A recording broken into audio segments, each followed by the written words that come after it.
এখন গাঁৱত এজন ল'ৰা আছিল। ল'ৰাজন খুব দুষ্ট স্বভাৱৰ। সি গাঁৱৰ সকলো মানুহৰ লগতে খুব দুষ্টালি কাম কৰে। এদিন সি ভাবিলে, আজি গাঁৱৰ মানুহক কিদৰে মজা লোৱা যায়।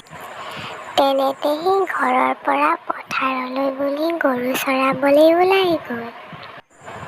আৰু সি গৰু চৰাই বহি থাকোঁতে তাৰ মনলৈ এটা বুদ্ধি আহিল।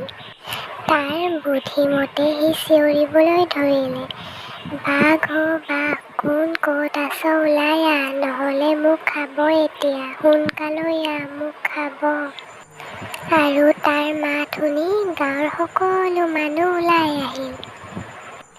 আৰু সি খুব জোৰে জোৰে হাঁহিব ধৰিলে। আৰু গাঁৱৰ মানুহে দেখিলে যে তাত কোনো বাঘ নাই, সি মিছা কথা ক'লে। গাঁৱৰ মানুহৰ তাৰ ওপৰত খুব খং উঠিল, কিন্তু তাক একো নকৰাকৈ গুচি গ'ল। পাছদিনা ৰাতিপুৱা সি আকৌ গৰু চৰাবলৈ বুলি পথাৰলৈ ওলাই গ'ল।